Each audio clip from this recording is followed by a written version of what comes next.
Hey there, fellow and future instrument pilots. My name is Dimitri, and I am here to offer free instrument online ground school. I am a certificated instrument ground instructor, and I can sign your logbook if you need that kind of help. Please dial in, keep me company. I am not only reading through my slides, but we will have meaningful discussions with question answers, and I very much appreciate every questions that you ask, because when you ask questions, I will learn something new every time.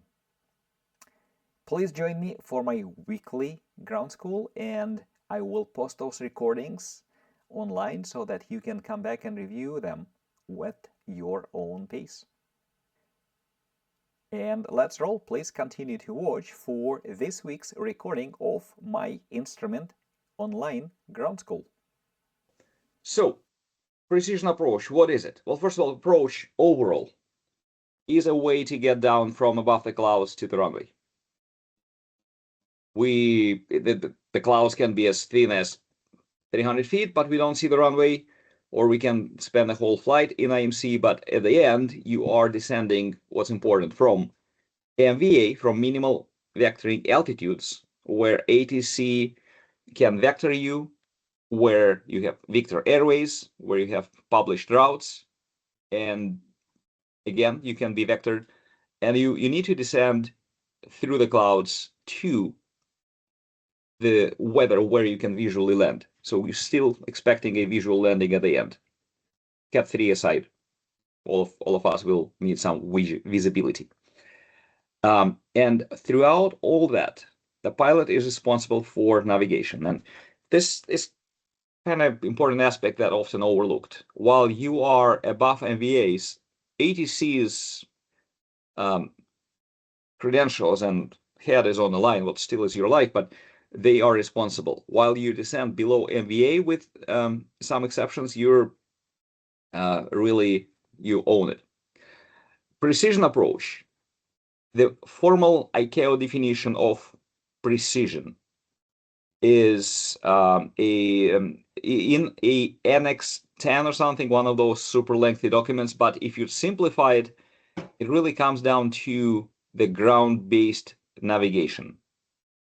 They know that if equipment is on the ground and not moving and precise enough, then you can guarantee certain accuracy of navigation.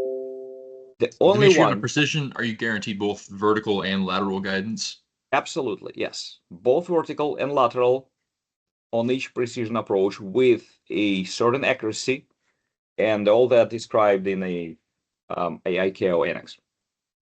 So, and I'm glad you asked, because we'll get down below. We have this LPV approach. It has the same, or actually a little better accuracy. It is not recognized as a precision approach by ICAO.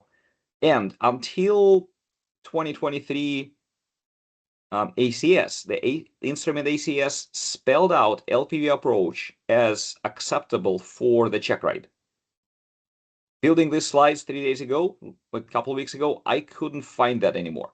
So that's why I still have my yellow highlight need source, because it almost looks like within the last 12 months between my check ride and now, something has changed. So I'll keep an eye on that. Just again, keep this in your mind.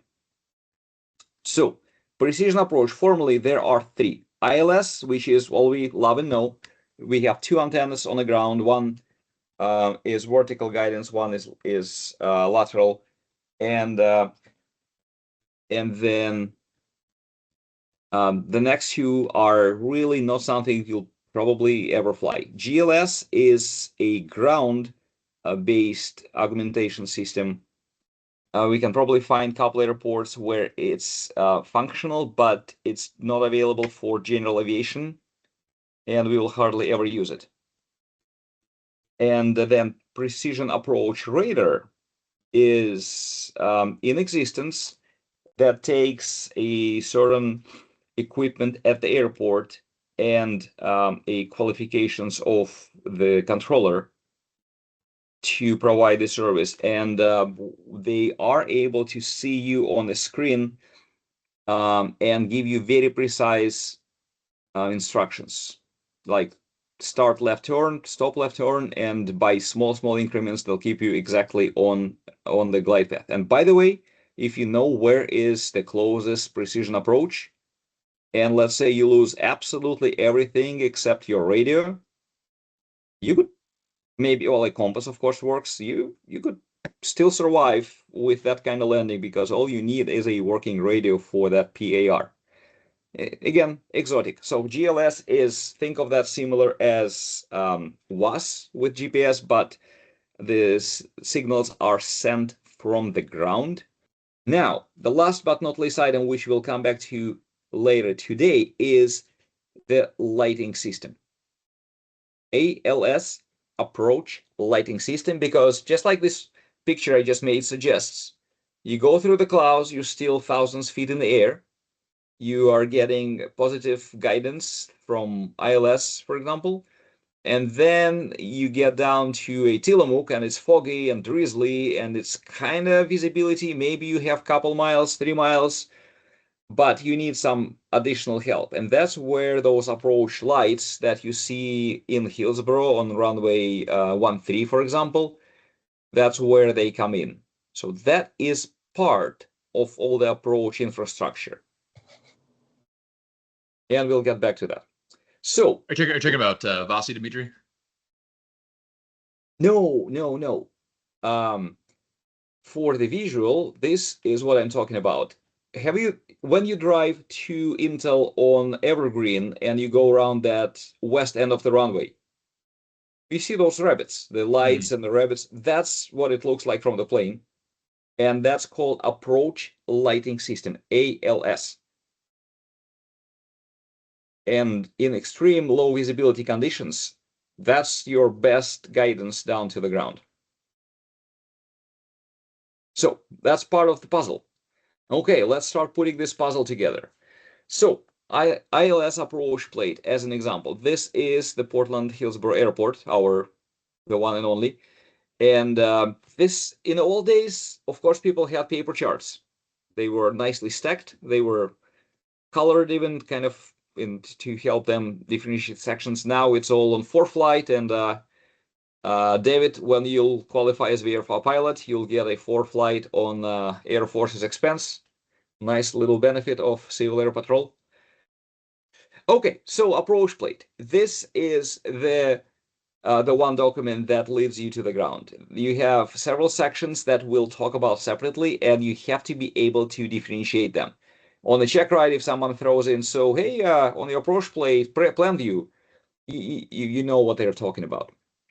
A briefing section up top, all the key details, notes, very compressed description of the missed approach of the frequencies. So all the notes and details in the briefing section. And now this is a little bit of wordplay, at least for me, with my Russian to English translation in my head. We brief an approach plate, starting with the briefing section, but the whole thing has to be briefed. A little bit of a puzzle for me.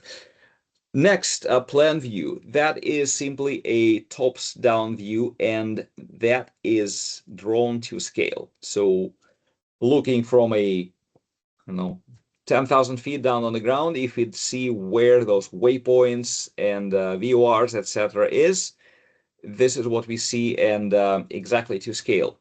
Now, next is a profile view down below here, and that one is not to scale. And I'll have larger pictures, so don't hurt your eyes trying to squinch in. A profile view is your approach path looked at from the side. You can see the descent angle. You see the descent minimums at waypoints before intercepting the approach guidance, vertical guidance. And then there are distances just down below, here. Come on, move there. That's better. So there are distances in nautical miles below the fixes. So between Dhaka and Kobe, it's 7.4. but then Hobby to dollar is only 3.2, and you see it's not to scale. So kind of important thing, because that may throw you off. You have to look at those distances if you're looking at profile map. Otherwise, you may expect to fly way longer, and the distance can be 10x smaller than the previous segment. That's your profile view. Then down below, minimums, that's where we find out how low can we descend and what visibility is required. And again, we'll be there in a second. And last but not least, the runway layout. Runway layout surprisingly has a lot of information, including which lights are pilot controlled and which aren't. And that is a last, let's brief this airport kind of moment where we're approaching to a, well, in this case, 1-3 left. We know that we'll be rolling out long. There'll be exits on the right. If you want to go fuel, we expect to turn right. So those kind of planning elements, they're really helpful when you're landing in limited visibility, and this runway layout gives you a lot of data to use for that purpose.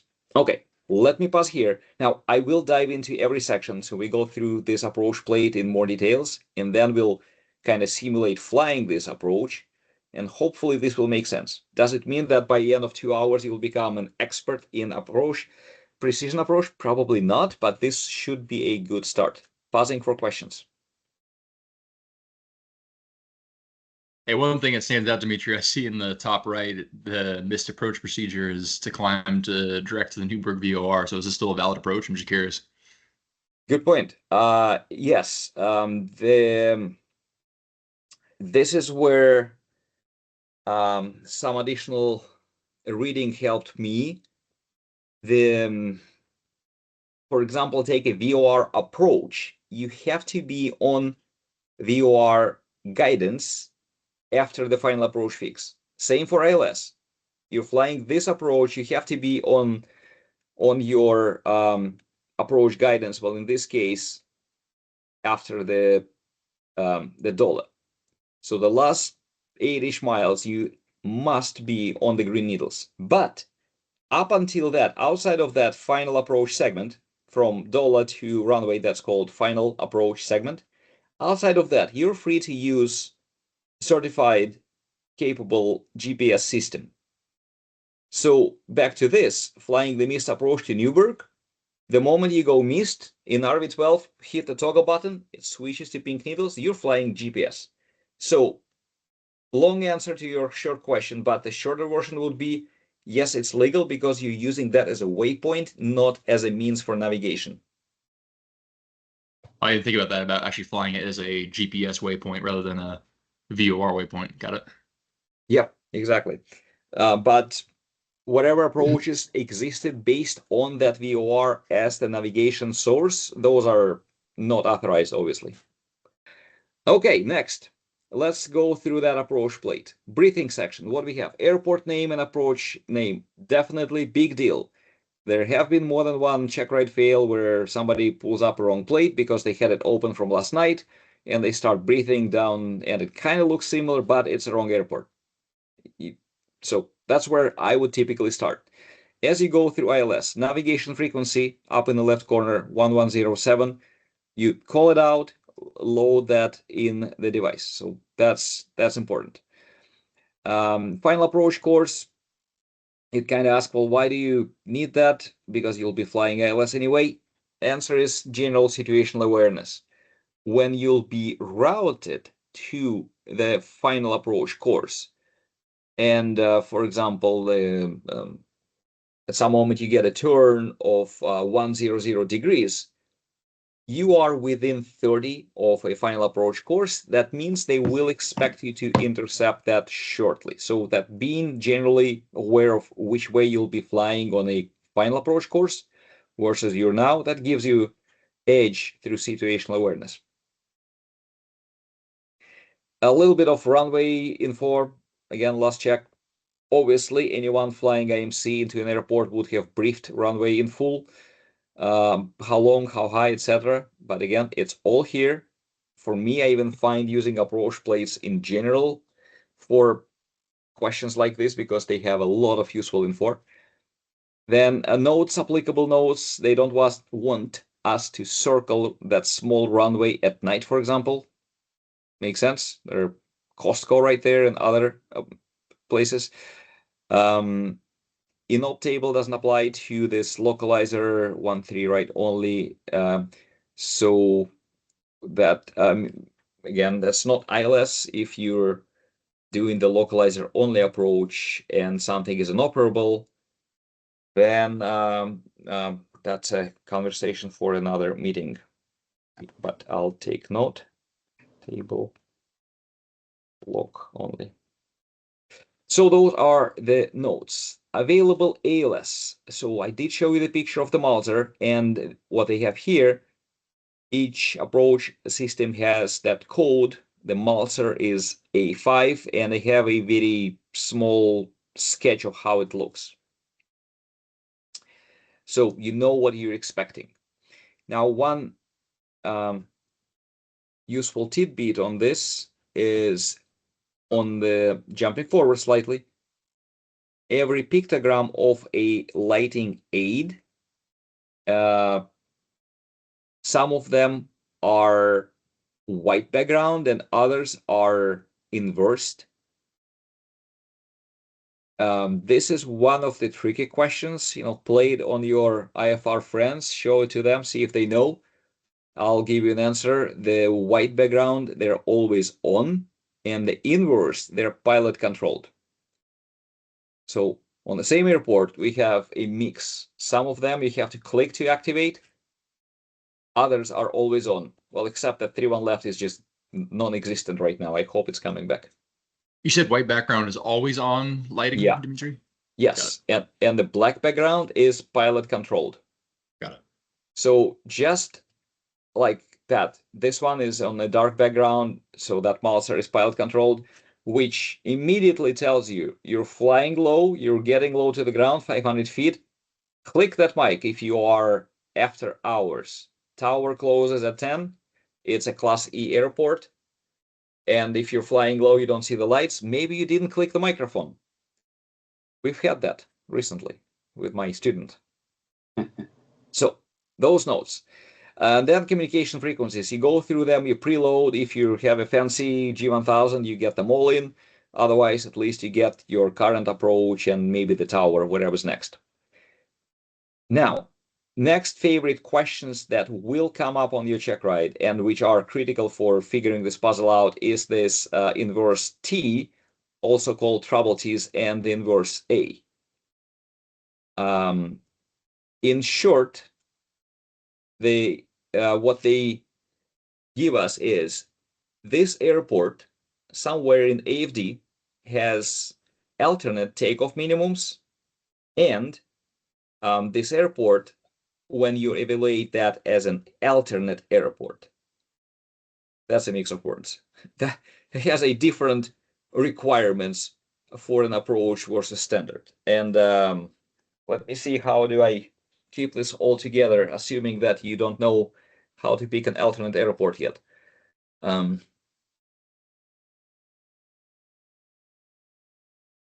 Okay, so pin this idea, this thought on the inverse A, and then looking at the bigger picture. We are flying above the clouds, and we filed IFR plan to this airport. But the weather is kind of marginal. We may be required to file an alternate airport. And you know the concept that you're flying somewhere, you have to have a backup. There is a specific regulation that gives you details of what rules must apply for that additional second airport to be legit, to be filed as alternate. And the standard rule is if you have ILS, you have to have 600 feet ceiling and 2 miles visibility. That's called standard. So if you're, for example, you're flying to Hillsborough, but you'd like to have maybe Portland as your backup, you file that. If Portland has no inverse A on the chart, that's what you use. You use that standard 600, 2,000 feet visibility. But the moment that the dark A appears on a plate, this airport will have a different non-standard requirements to be classified as an alternate. I'm just curious, Dimitri, could that different standard, could that be higher or lower in terms of sealing? It's only worse. It's only requiring better weather. It's never will give you a break on that. Got it. But yeah, valid question. If it's there, it means that airport is tougher to qualify for an alternate. Got it. Ryan, you looked for a second like you may have a question. Oh no, I was just taking notes. Yeah, cool. Yeah. So let this sink in, and like trust me, this will come up. This if somebody is not able to explain what that T, what that A is, the check ride will probably halt there.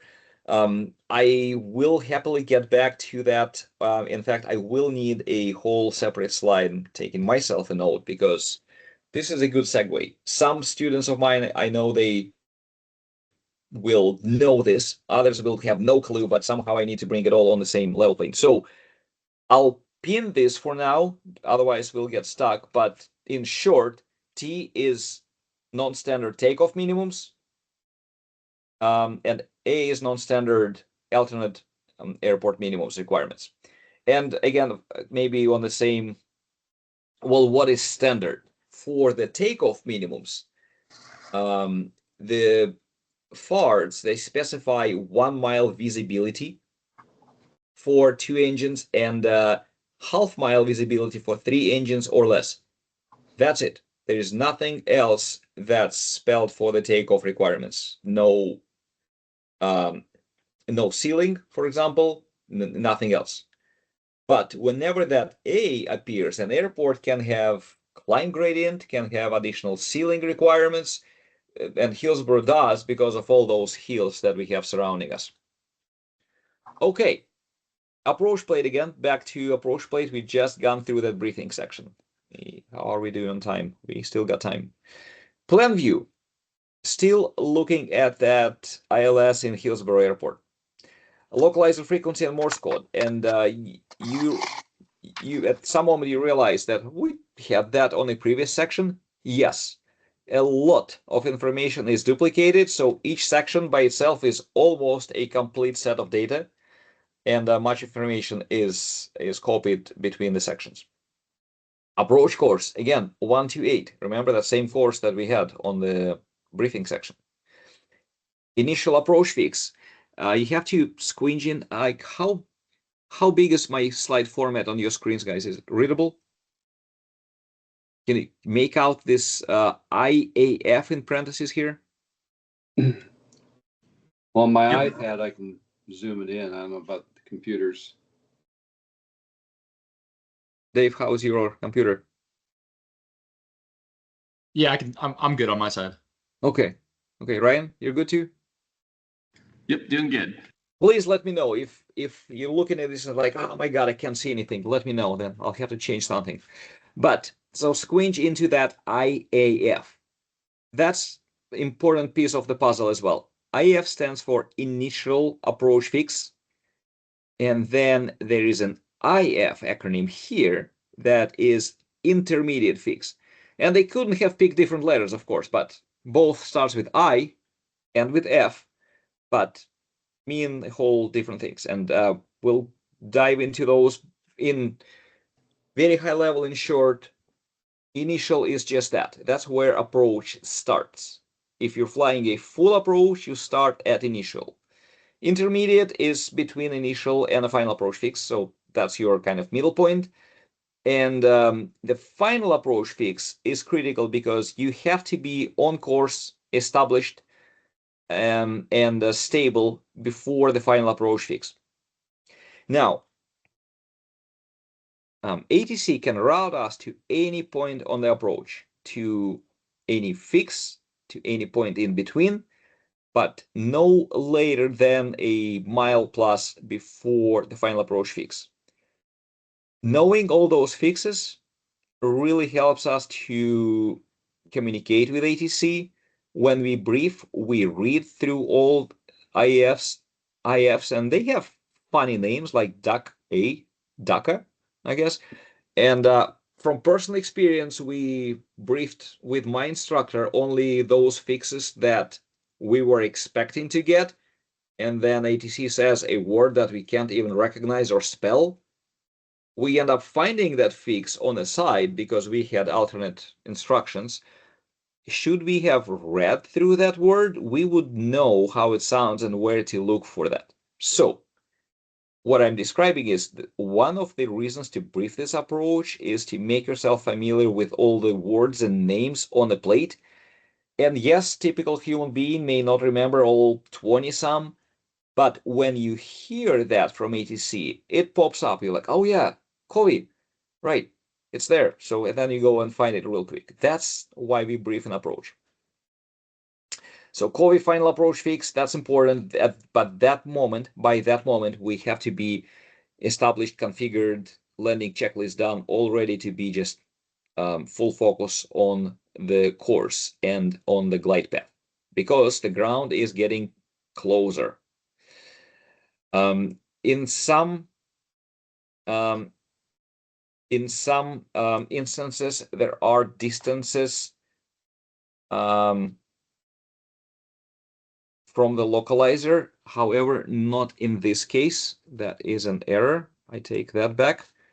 But where you see the this semi-rounded bracket with 21.9, it says right there it's Newberg. Why that's needed? In older days, when people only had 2 VOR receivers, you would have to identify those intersections by cross radials, battleground, and Newberg, and you have this DME distance, how far you are. In the modern day, you are very unlikely to use that. You'll be routed to the course and using the green needles for the ILS. And again, I'll go through a typical scenario how that's flown. Then next on the plan view, we have a missed approach fix. On this plate, there are 2 fixes. The standard missed approach fix, the Newberg, and we have the Newberg right here. It is not drawn to scale, and when it's capable of drawn to scale, you may have this picture overlaid of the hold. In this case, the little zigzag lines, they tell you that this isn't to scale, so it's further than it looks. And then the second is alternate approach fix. If airspace is busy, you may get alternate approach fix likely before any other holding directions. And that's where briefing that and figuring out roughly where it is and what kind of hold entry to expect for that, that's part of the flight plan, of the briefing. And last but not least, MSA. The official wording about MSA, so there's a circle that says minimal sector altitude, and well, it's minimal safe sector altitude, around the navade, which is in this case called out as PND. That's this Banks non-directional beacon. And very typical, I don't know if those exceptions exist, but they may, 25 nautical miles around that point. What it gives you is the heading to the navade. So between a 360 and counterclockwise 210, above 3,500, you're safe. So in a complete loss of navigational equipment, comms, or something else, this is your last resort kind of option.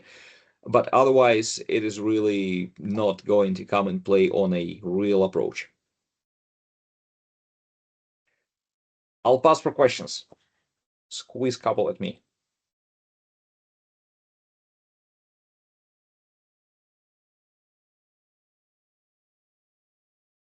Yeah, Dimitri, one question I did have. For the minimum decision altitude, does that always coincide with the final approach fix? No, absolutely not. Thank you for asking. I'll get back to that in a second. Very important concepts. I don't want to just mix it in right now. I'll wait until we are at minimums section. Okay. Hey, we have young pilots coming in. Great. Yeah, new pilot edition. Sorry. Okay. Just to hammer that MSA a little more. That MSA not only guarantees you're safe, it gives you 1,000 feet obstacle clearance, and that's the same between mountains and not mountains terrains. If that differentiation between the two is not stuck between your teeth yet, it will. In this case, it does not apply. And yeah, it's emergency and situational awareness only. You know, if you're being routed around and you're not sure if you're even safe, and for example, if you're given a instruction, for example, you're flying west of Hillsborough, like way west, 20 miles west, and ATC tells you descend 4,000. Looking at this plate, you're like, that doesn't feel right.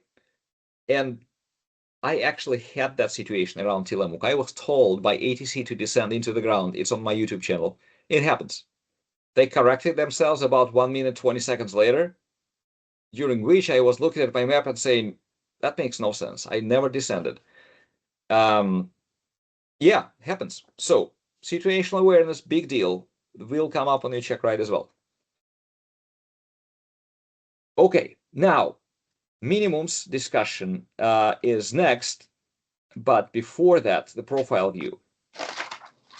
So, Dave, and be ready to recite your question, like restate that in a few minutes. What we have on the profile view? Well, kind of out of the way missed approach instructions. Again, that's a duplicate. It's just a pictorial visual summary of what they are. What we see on this plate, and we'll start touching on minimums. They are related because, yeah, we'll get there. So missed approach, pictorial instructions in the corner, waypoints on the approach. They are not all of the waypoints, but only the ones on a straight in approach course. And you'll definitely be flying at least half of them on any approach. So that's must be familiar with information. Waypoint distances, bigger picture than before. You see 7.4, 32, 39, 44, and that's important. That gives you immediately some idea of how much time is left to the point, and that's probably what you care, as well as descent angle. Minimum altitudes at each waypoint. Now, this is where we'll start to pause and connect that to the minimums. Dave, when you ask minimums, you specifically ask about the MDA, minimal descent altitude, or DA, decision altitude, right? Okay. There are, even before we get there, there's a whole other set of minimums. And as kind of common sense suggests, when the line is below, like this Covey altitude, for example, 3,300 or above. So you have to be above the line, above that altitude that's given. On the check ride, they don't want you to be much higher though. They gave you 100 feet buffer. So when you arrive at Covey, you can be at 3,385, for example, 99. But if you're consistently way higher than those altitudes, that will be unsatisfactory as well. So important altitudes. Now, on the left, you see the range. So outside of Dhaka, in that holding pattern, you have to be no lower than 3.9, but no higher than 4.6. I believe that gets in the way of Portland approach flight. And then this one with an asterisk, as usual, if there is an asterisk, there's something that's odd about this waypoint or information or something. This applies to the localizer only. And we'll discuss that in the next minimum section, but watch out for those notes that's in like applicable only to that or not authorized if those comments exist. So altitudes, as you'll be navigating on to this approach, you are given altitude restrictions, all that you must obey before the final approach fix. And this point is where you intercept the glide slope for the ILS. Once you are on the glide slope, you're following that down to the decision altitude in this case. And I'll play this scenario, by the way, in the next couple slides. So hopefully I can bring this all together in next 30 minutes.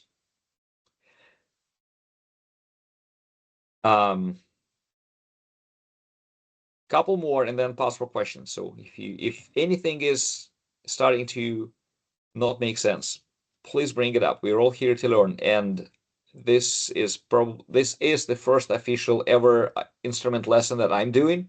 A bit nervous, and help me out. So there. You're doing a good job, Yeah, Dimitri. Doing a great As well. job, Dimitri. You're You'll doing have to be great. tested. Thank you. Thank you for support, but as long as it sticks and gets through. Okay, let's get back onto my list. So we talked about waypoint distances, minimum altitudes. Next, approach course. Third time we're talking about approach course. It's kind of important, right? So it shows up on every section. Briefing, plan, profile. Now, VDP, not shown on this chart, and I'll get back to that concept of what is a visual descent point.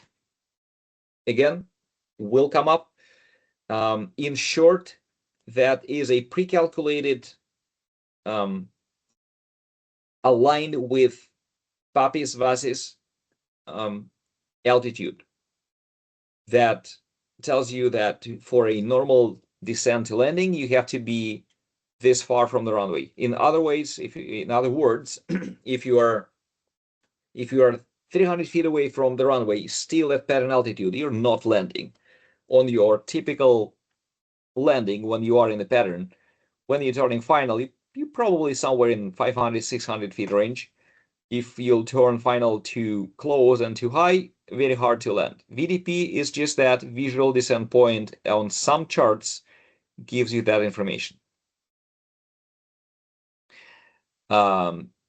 Next, this profile view also, and you'll be amazed by the time you figure this out, guys. There's so much packed into these little pictograms and arrows and shaded colors. It's at first it's just ridiculous, but it clicks in. It will. So you look at this area here in the lower right corner. We have a shaded feather. We have a black line, a solid thick black line that stops, and then this dotted line that goes up, and this thick black line, that's probably the easiest. That's your runway. So what they're trying to tell us here is, for the ILS approach, the missed approach starts where the dotted lines begin, but notice they don't give us any specific distance. The missed approach for ILS, for the precision, starts at the decision altitude. And if you try to make this even more complicated, more precise, the moment where the black line, your descent, turns into the missed approach is located at decision altitude. It will be more obvious on the minimums. Some of this could be overwhelming. Let me just up-level this and simplify this. We know that the runway is 4.4 miles from GKIM. If you can identify that, your GPS will be tracking to the runway. And at the latest that any pilot on a non-precision approach will go around, like the localizer would be their threshold. However, for the precision approach, ILS specifically, and LPV is flown in the same way, we go missed at the decision altitude. So let me see where they go next. Sorry, repeat that, Dimitri. You said with GPS, that'll take you to the runway threshold as your decision altitude? No, if I did, I apologize. I wasn't planning to. I just misheard. No, you're good. LPV approach is flown to a decision altitude, which is typically 200 feet above the ground. And see, this is where that confusion comes in. It's not a precision approach, but it has decision altitude. And until recent, at least, it was okay for the check ride. So you'll have that precision or not dilemma for the LPV, for the GPS LPV approach for a while, and that's just how it is. So minimums. We have minimal altitudes to descend at waypoints. We have the final approach fix where we are fully established. We have glide slope captured, course centered, and we're flying the needles only. We have the runway and the distance to that runway. DME or DP, either DME data, distance measuring equipment, or the GPS data, but you will see the distance that's left to the runway. However, for the ILS, for the precision approach, and like when you get this question, hopefully you'll remember me saying this. The question will come as, where is the missed approach point on an ILS approach? And at least in my mind, that makes me think geographically, like, well, how many miles? Like, where exactly is it? And the trick of this question is, it's guided by altitude. So back to, okay, fine. Still looking at this diagram, the location of this point relative to the runway, how far away is it? It's kind of irrelevant, because when your altimeter shows decision altitude, you go missed. Dimitri? Yes. So now I have the chart on my computer screen behind. I just Googled it, and there it is. Okay. Same thing you're looking at. Underneath that, they have like category A, B, C, D on the larger version of this. Yep. And at the, you see what I'm talking about? Absolutely. Okay, so at the end, just a question: you have 4.4 nautical miles there from the JICM or JIKM, whatever it is there? Yeah. Uh-huh. So is that your decision point where the end of where the D starts? Or I mean, where the black line starts in your chart there? Is that, if you followed the ILS down to that point, is that where they're saying you better be seeing the ground?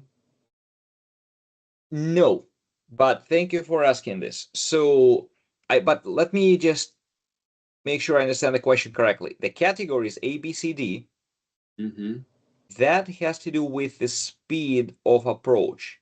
Okay, I see that there too. Okay. And the faster aircraft flies, the more time to react, more visibility it requires. So see the numbers, the visibility numbers after the dash increase. And I have to assume we don't know what those numbers are yet. We'll get there in a second. But the ABCD, just a faster aircraft, is to the right. Category A covers up to 90 knots approach speed. And in our GA world, we just fly that. Even if Cessna can approach at 100, we slow it down to 90 and we say, we're category A, don't even bother. So that's hopefully category, just focus at the A. But the decision altitude, this is where we have to maybe circle back and forth a little bit. So we're looking at the first line, the straight S-ILS approach, runway 13 right. The decision altitude for all categories is 403 feet, and that's given in MSL. Then later, in a smaller font, this other number, that's AGL. So looking at this plate, you will have that tricky question, which is kind of like a basic test. Hey, so this guy is trying to get instrument rating. Does he have a clue what's going on? And the question will be like, well, where on that approach is the missed approach point? If you'll try to figure out how many miles or where exactly is it or fixes, that's not going to go well, because the answer is straight and simple. The missed approach point is at decision altitude of 403 feet. Done. Then you just shut up and look back at DPE. It's like, yeah, I know my stuff. So that's now back to your question, Jerry. You're coming in on your glide slope. You're at 2,900 feet, then GKIM, you're at 1,600. Decision approach point is 403 feet MSL. It's somewhere kind of here where this dotted line starts, roughly. Again, not to scale. But that's it. At decision altitude, if you see no runway, you're going missed. Yeah, thank you. Did I answer, Jerry? Does it make sense? Yeah, I was just curious if it happened, if the math came out right where the black, if that's at the end of that. So you're talking about where the arrow, where it shows the arrow going up, the dotted hash where it looks like your missed approach. Is that going to come pretty close to the 403 feet? Well, they see how they only giving you distance to GKIM, and GKIM is nothing to do with decision altitude. That's still way, way high. Mm-hmm. If you try to break this, say that's 4 miles, so this may be 3 miles. I think this is not to scale. That only gives you an idea that you're going missed sometime before the runway. Okay, fair enough. Yeah, that's all it's giving you, because then you have to know that decision altitude is 200 feet. And by the way, let's do a quick, where's my Word document? A real quick brain exercise. So 3-degree descent. How many feet per nautical mile? Anyone? Say that again. When you are descending at 3 degrees, you noticed on this chart we have a GS, that's glide slope, 3 degrees. That's the US most standard glide slope. That's just default. It can be higher if it really has to, but they try not to make it higher. One number that I strongly suggest to keep in mind is, what does it really mean? Does everyone understand what the 3 degrees mean? Right? Well, you're approaching at a 3-degree descent. Is that what you're saying? Yes, you're approaching to the runway at 3 degrees. So would that mean once you're at the minimum descent altitude, 200 feet AGL, would that mean you're about 3,800 feet from the runway? I think yes. I'm struggling with miles, but yes. Let's go back to that. Say that again. So 200 AGL would be 200 would be 3,800 feet from at least the 1,000-foot markers. yeah. I think you're right, because the standard 3-degree is 318 feet per nautical mile, and nautical mile is what, 6,000 something feet, 200. I think that's a struggle for me. You guys should have done metric a long time ago. Yeah. But I think you're right. So, but Ryan, how did you calculate this? Did you do a proportion of this, or did you actually do a math on a scientific calculator there? I just really had to struggle to remember trigonometry from 4 years ago. Exactly, yeah. So, and this is, don't mind me like hammering on this a little bit, because I was stumped by questions like from my specific experience. I'll draw a diagram. So there's a runway, and we're coming in on this ILS, and the guy says, well, I'll give you an example, so just like answer some questions. So we're coming in on 3 degrees glide slope, and we're coming into ILS, and then you have your decision altitude. And oh, by the way, how far away are you from runway? And if you want to be like, if you really want to ace it, you shouldn't even blink. Like 200 feet, that's 3/4 of a mile roughly. So kind of, yeah, from that point where the glide slope intercepts, that's what he gave me, 3,800 feet. Okay, so that's an important concept, 3,800. Now, the glide slope isn't going to the threshold, it's going to an ILS antenna. Ryan, you're absolutely correct with those 1,000-foot markers. So that means there is another 1,000 feet of pavement ahead of that point. So that really means when you are at decision altitude, you're only 2,800-ish feet from the pavement. Now, remember that we talked about ALS systems?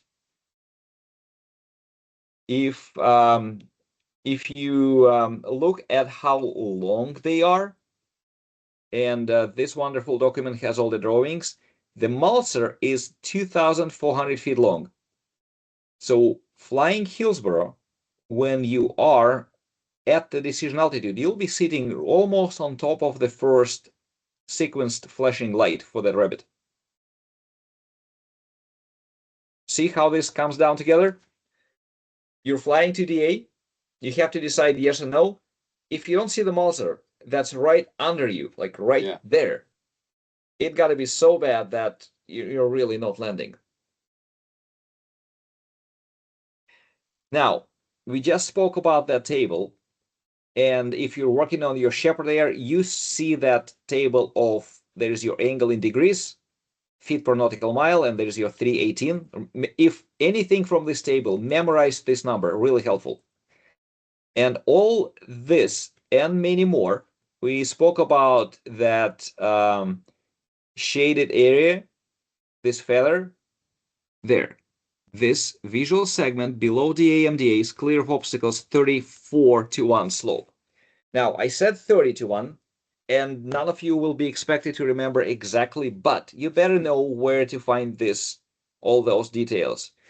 And yes, in ForeFlight, they exist, but if you just download the digital terminal procedure publications for Northwest region, that has all the approach plates, all the departure, everything. My experience, just have that PDF hand and open. Yes, ForeFlight works, but that stuff is all there. And good read as well. It has explanation. So if somebody stumbles you on, hey, this approach plate, what does this mean? You open digital TPPs, it's all there. It's like there. Altitudes, elevation, and funny thing about in brackets, it says military pilots only. But military pilots actually use some other regulations, not this. So I'm kind of confused.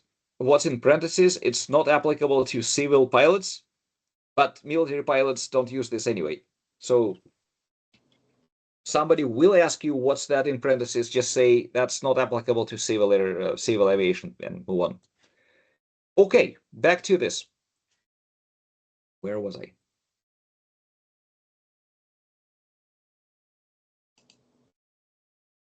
Hopefully that starts to make sense. So glide slope, you're coming in, hit decision altitude, you should see the ALS. Some of them are more than half-mile long. If you don't see it, you go missed immediately. And there are a couple details that we'll talk about on the next few slides. But this, now we have gone through the plan view, how the fixes are located, how they route you onto the course, and the profile view, how you are descending in a safe manner down to the point where you either see the runway or you go missed. Quick pause for questions. Yeah, so I have a couple of questions. So when you have those runway, when you see the approach lights at the minimums, if you get down to minimums and you only see like the first light, can you still land even though you don't have the runway in sight? Tricky question and a good one. Hold on to that for just about 10 minutes because yes, I'm painfully familiar with the trickiness of that question. Okay, but let's just get a couple other things out of the way first. I gotta leave, guys. Thank you very much for inviting me. Okay. Thank you, Gabor. I'll text you next time we'll be gathering. Will do. Thank you. Bye-bye. So that airport diagram, we have elevation here, runway numbers, you have all the lengths. A glide slope can be present if the runway is sloping. On this one, not shown. Lighting system, again, there is a lot. And will you remember all this from this very session? No way. But the puzzle will be coming together slowly. Lighting system, so bigger airports like Portland, they'll have, or Eugene, for example, they will have dotted lines on the runway because Eugene has amazingly beautiful lighting system. Been there recently at night.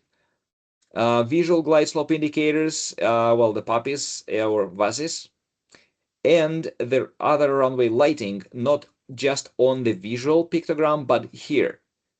And this is another very important item. The rails, like we flew last night,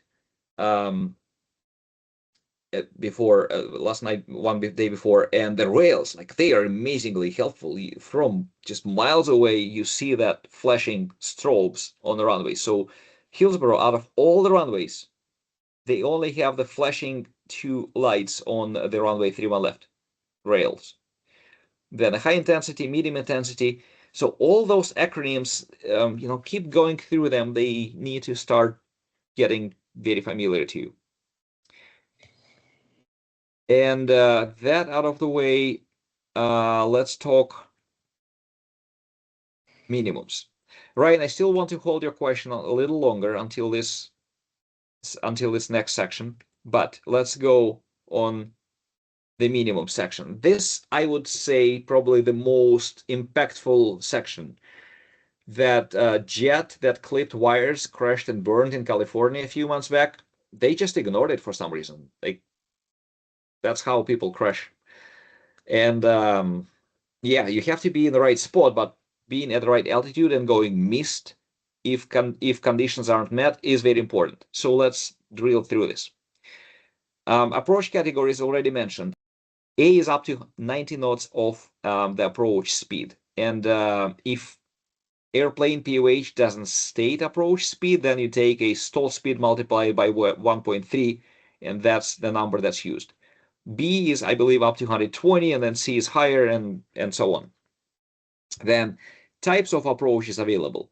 So this plate, specifically, the one we're looking at, is called a ILS or localizer. This is better. ILS or localizer runway 13 right. So in this plate, we have 2 combined plates. We can fly ILS with vertical guidance, or we can fly localizer only, which is a much simpler non-precision approach, and you do not have vertical guidance. But so within that plate, we have several lines. The minimums for straight ILS are the lowest, obviously, and then the straight localizer only approach, you see it's 1,200 feet higher than that. Then the circling approach, in this case, if the only equipment you have on your airplane is just one basic ILS receiver, and though that is the same as a straight in. But GCAM fix, now that very GCAM fix that we spoke about on the previous slide, if pilot has equipment to identify that fix, and in our case we substitute GPS. Almost everywhere where we require VOR receivers or DME, we can substitute GPS receiver for that. And being able to identify that fix, we can descend much lower. So pretty complicated chart, but for today's exercise, the only line that directly applies to us is a straight in ILS to the runway 13 right. On the numbers, the first number, that's your decision altitude. Then the slash separates decision altitude from the required visibility. And this is where, once again, I wish United States just had the metric systems. Because when it's a dual digit number without fractions, that's hundreds of visibility on the runway, the RVR visibility. But down below, so for example, this straight localizer, that's 6,000 feet visibility. But on the next line, that's 1.5 miles. visibility. So a little bit of mind twisting, but that's how it is. Down below, again, the 1 is 1 mile, but up above, 24 is 2,400 feet. Now, there is a very important differentiation between what types of visibility.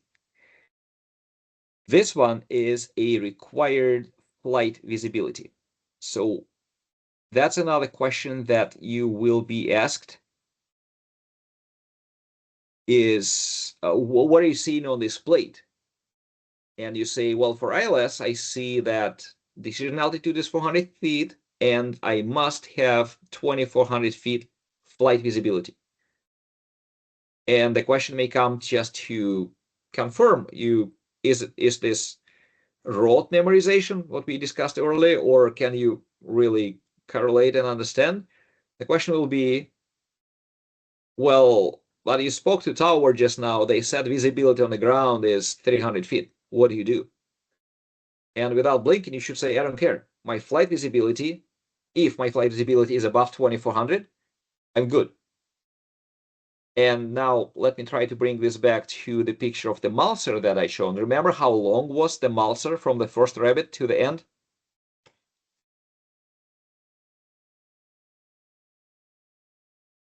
Please don't be shy to say. And if in doubt, you may be opening the DTPP on the second screen by now. But that Mulser is 2,400 feet exactly. A coincidence. Which means if you're flying ILS and getting close to decision point, you don't see the whole Mulser from the beginning to end. You don't have that flight visibility. I was almost expecting that question. How do you even figure out what's your flight visibility? Well, that's one of the ways. Another ways would be you know how many feet are left to the waypoints, but most importantly to the runway and to that lighting system. So again, flight visibility, in this case, 2,400 feet. If you get to the beginning of Mulser and you don't see the end of that with some runway in sight, that's not a 2,400 feet visibility and you're not legal to land there. Now, I almost finished with this, then I'll pass for questions. The 200 feet and smaller font, that's minimal descent altitude, or in this case, decision altitude in AGL. And additional GCAM, many plates will have this additional separate list of requirements based on equipment, based on something else. In this case, if we are able to identify that other fix, we're flying localizer and circling to a lower minimums, but again, doesn't apply to ILS. And the approach speed we have talked about, it's either published or you multiply stall speed by 1.3. Let me do quick pass for questions because next I plan to show that on some visual examples and hopefully that makes more sense, unless there is something you want to ask right now. Okay, well, we're getting close to an end. So DA versus MDA. On a decision altitude example, the ILS, we're descending on a glide path, or ILS is actually referred to as glide slope. It could be, those two are often interchanged. And at the decision altitude, you either see the runway environment in sight and that's when you're landing, or if you see nothing, then you're going missed. And Ryan, probably that's the time to get back to your question. And ALS, if you look at the the 91, part 91, 175, Charlie, have you, when I say that, does it make sense yet? The FAR parts? Yes, the 91, 175, Charlie, what's that? I do not remember the FAR parts. Okay, not yet, hey, but you know, this one is pretty famous because 91, 175, That's your takeoff and landing under IFR. And specifically, Charlie says operation below DA or DH. Well, we're looking at DA. That's exactly what you're asking for. And there are three conditions that you have to meet. Aircraft is continuously in a position to land, basically, from position from which descent can be made at normal rate using normal maneuvers. Specifically, don't forward slip an airplane on ILS approach.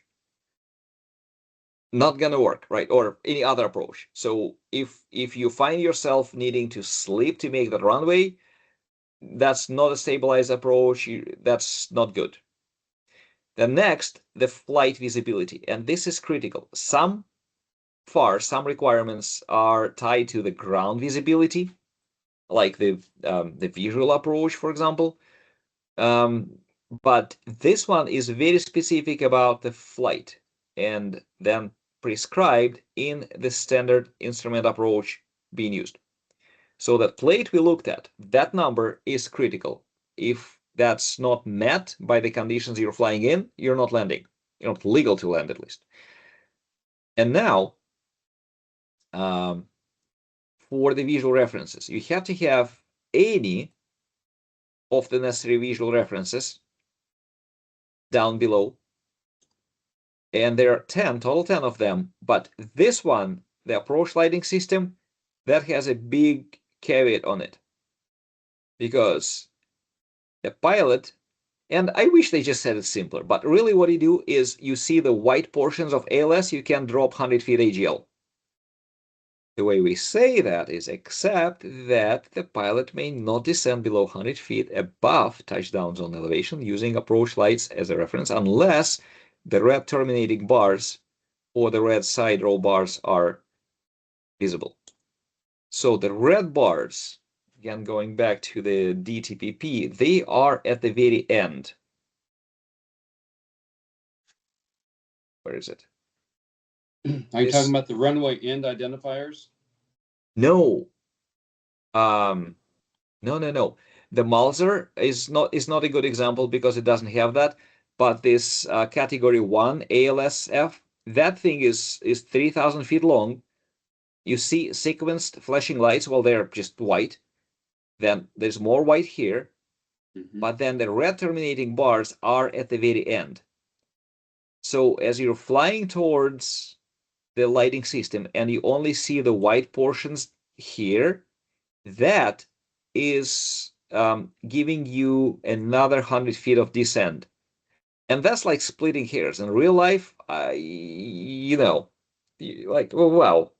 But in commercial aviation, yeah, they, at the decision altitude, they have more than 2 options. They have 3. You either see the whole runway and you're landing, or you see absolutely nothing and you're not landing, or you see just that white portion of ALS and you can go lower. Same for Mulser. Mulser has no reds. That's just the rail, the rabbit, and then the white, and then green down at the very runway. Yeah, so Ryan, great question. Hopefully that answered. There's a lot more depth to the question than I thought there was. Yeah, yes, and it'll probably be more. I'm just trying to finish by 10 and not to lose you completely, but yes. So this is the 91-175. There are probably a handful of parts that you better memorize. Lost comms, 91-185. Equipment, kind of good, 91-205. Weather maybe as well, 91-155. Decision altitude example, we're only showing 2 options. We hit decision altitude, we see nothing, we're going missed, or we see those 10 environment signs, environment items, references, and then we're landing. Except that, as the 91-175 says, the white portion of approach lighting system that can be 2,000 more feet away from the threshold gives us additional descent opportunity, but not the landing condition that we have to meet. Again, to simplify, decision altitude, you're descending, and then you either continue descending or you're climbing. There's no level off and wait. And that is a typical mistake that people make when, and you'll be tricked into this question. It will not be a rote memorization question. It will be apply this scenario. The key thing to remember, no level off, you either going up or down. Now, to contrast that with a MDA, the minimal descent altitude, this is where, like on an ALS, we have a 1660 as MDA.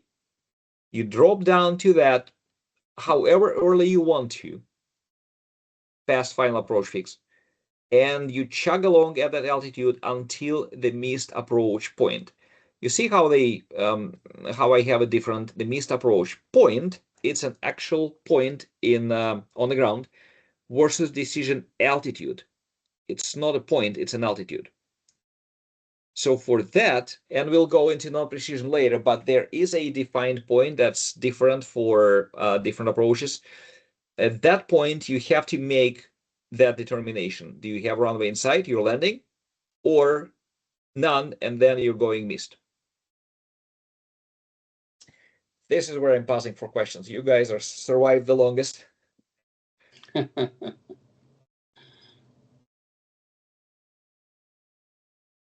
Well, this is the first I've ever looked at instrument flying, so this is this is all new to me. So, Jerry, it should stick. At least by now, you should be able to describe that there is a precision approach that has vertical guidance. A precision approach has a decision altitude. So if people ask you, where exactly are you going missed? You say, well, it's not where, it's kind of when. It's the altitude. Yeah, 403 MSL. Well, for this approach, yes, but every plate, obviously, right? Right. And there is no level off. So even knowing that, I think that sets you apart from yourself 2 hours ago. Yes, absolutely. Well, let me do a couple more slides, see what else they have. Circling approach. Yeah, you know what? Let's hammer those references. So 91, 175 Charlie. So position to land, flight visibility, very critical. Flight, do not confuse with ground, they will trick you. And one of those visual references and how they look, and just to give the visual. Well, first of all, down below, that's probably ALSF with those red bars. That's one of approach lighting systems, not what we have in Hillsboro. Then the visible elements, some people master remembering those exactly. 10 items. But to simplify that, it's either paint or pavement or lights. It's one of the three. On the threshold, there is, on a precision runway, there are those bars that give you a hint at how wide the runway is. And by the way, I didn't know that until much earlier. The more bars we have at the threshold, the wider the runway is. It's some couple dozen feet per bar kind of thing. So yeah, look up on Google Maps. You'll see the, and again, it's in the AIM in second chapter.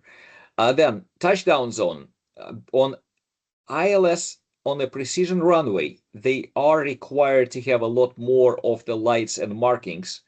And like outside of today's scope to teach exactly which is where, again, second chapter of the AIM, but paint, pavement, lights. 1,000-foot markers, that's your paint. Pavement, obviously, you see that.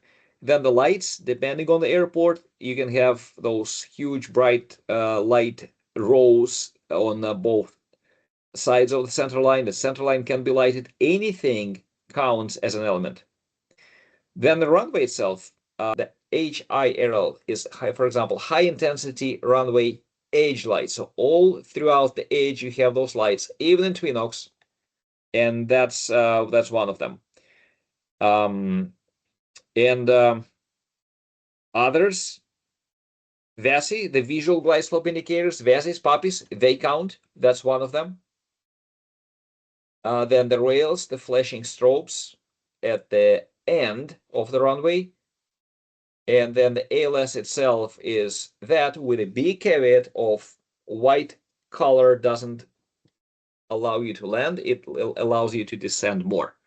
So here, some fancy pictures for you. What I have left, and I think we can do that, is bring this all together in a how to fly an approach. I'll skip the briefing just for now. I feel it's starting to get overwhelming. But how will this actually look in two scenarios if we approach this from the different sides? You ready? Let's go. Okay, so the same approach. We're flying from kind of Portland area, maybe Camas, northeast. And well, you are in constant contact with a ATC as you're flying in IMC conditions. And at some moment, you will make a request for a specific approach. They will either ask you, or you can make it early enough, as long as you're talking to that sector. They are actually required to give us advanced notification on what to expect. So you have an approach in mind, you'll make your request, and at some moment, they will clear you for that approach. So, flying an approach. We made a request, we got advanced notifications that, hey, you can expect that. And it typically sounds like, hey, Portal approach, we'd like to get ILS 13 in Hillsboro. And they say, Roger, you can expect that. Just that simple.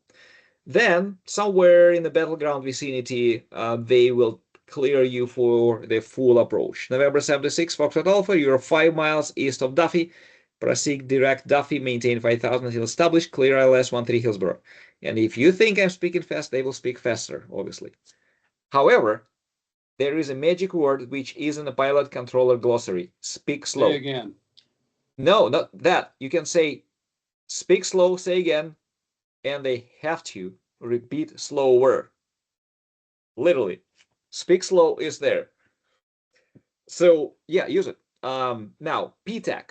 Position, you are 5 miles away east of Duffy. Turn, proceed direct Duffy.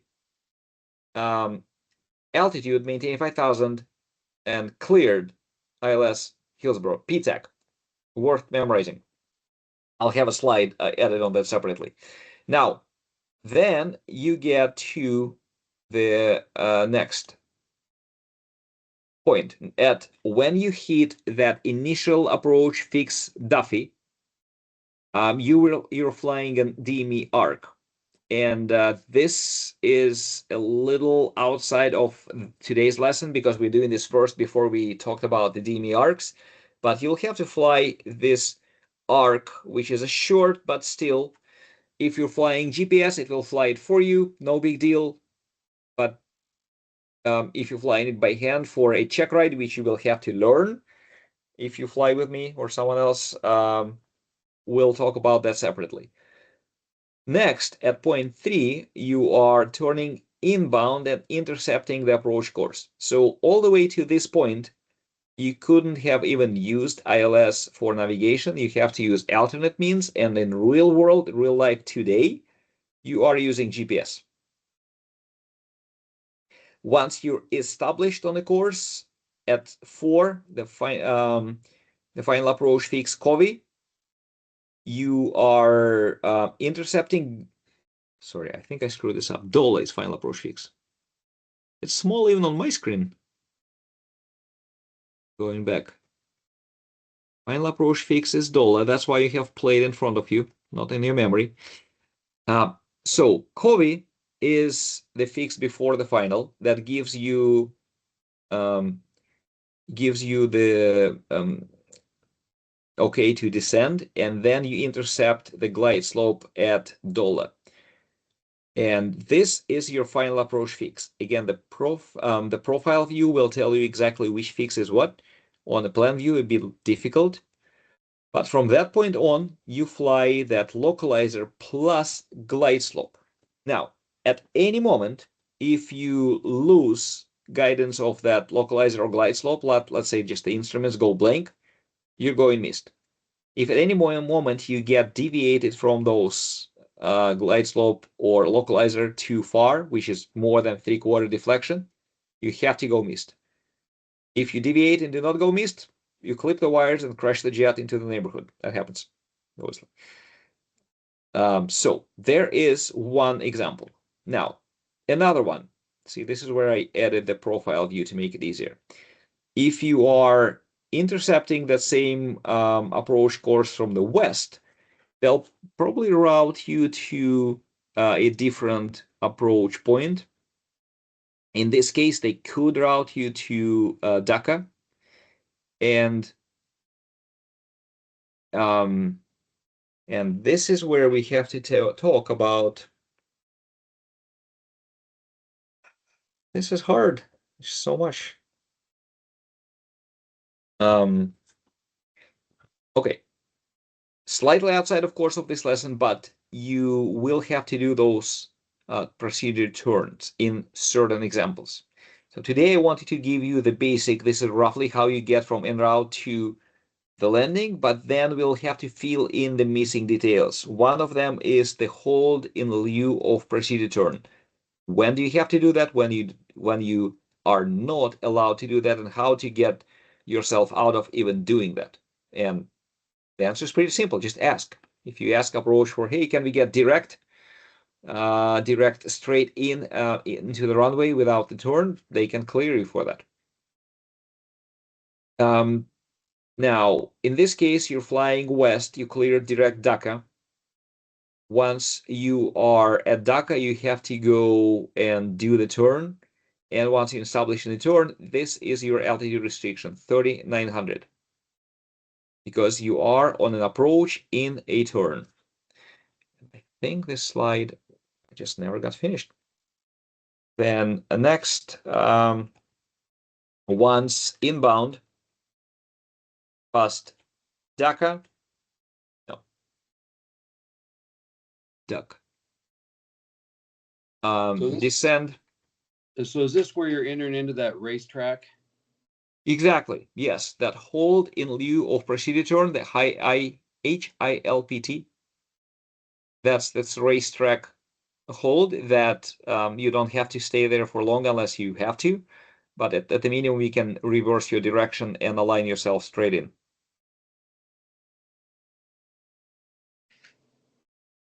Okay, next, past Povi, descend 2,900, intercept glide slope, and then follow, again, localizer plus glide slope to decision altitude. There.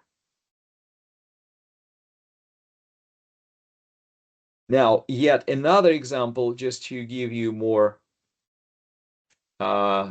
options, could be if you're not in a practice mode, if you are looking to just get to the ground quicker in rated environments, which we are in Hillsboro, they can give you heading or course direct to a fix ahead of final approach fix, or they can issue you vectors to the course that is even closer to the final approach fix. So if your goal is not to practice, but to get down on the ground quicker, they can help vectoring you much closer to the gate. So you just cut the corner and align yourself on the course, intercept the localizer, then intercept the glide slope, and land.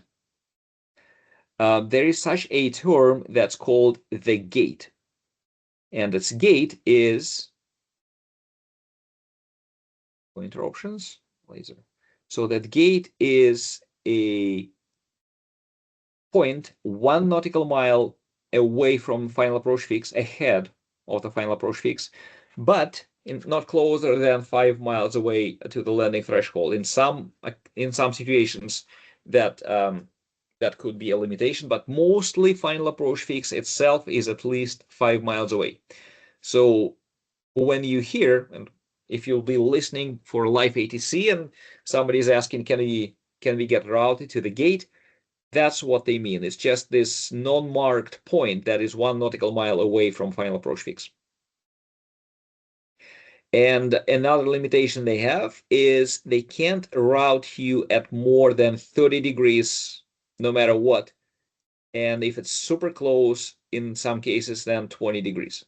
So your path will be vectored in with a small turns until you are going to intercept the course at a very mild angle, not at the 90 degrees. So your final turn from your vector given by ATC to your final approach course will not be steeper than 30 degrees. And just like the previous two scenarios, at the end, you are capturing localizer, capturing glide slope, and proceeding down to the decision altitude. Okay, well, here it is. Just get back to the plate, or what do I? I'll look at the minimums. Now, there are a few items that we'd have to cover to make this picture complete. And I wanted to make this session a little more interesting. Instead of taking you through every boring detail of what the hold is, what the alternate takeoff minimums are, I wanted you to see how this all works, because hopefully that brings on questions like, well, you have to align yourself. How do you turn? How do you decide? How do you file? How do you plan? And all those questions, they are really the majority of the knowledge. If you you can learn to follow that approach plate for a specific given condition pretty easily. It can probably teach you in an hour, especially with the GPS. You'll be fine. You'll go ahead and land. But knowing all those extra requirements and kind of unexpected conditions and limitations, that what makes the instrument flying both fun and difficult to learn.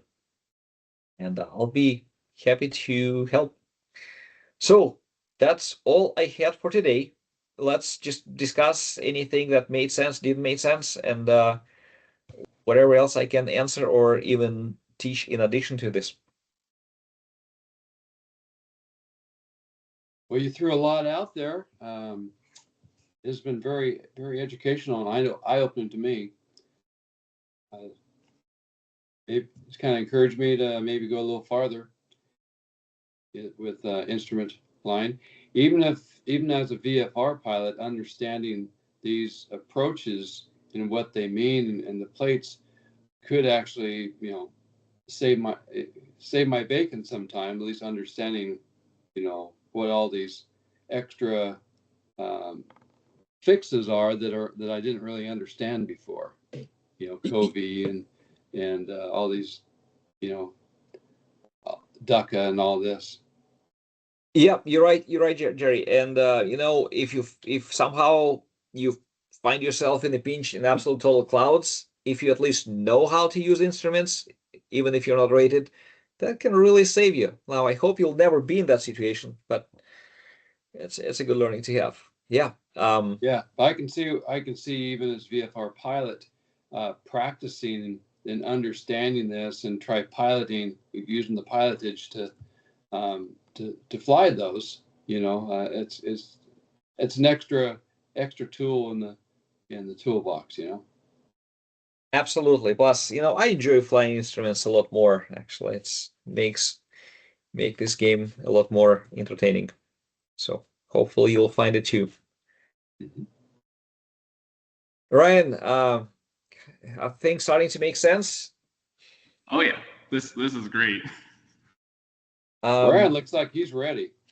Yeah, I'm gonna hop on the simulator right after this and fly ILS.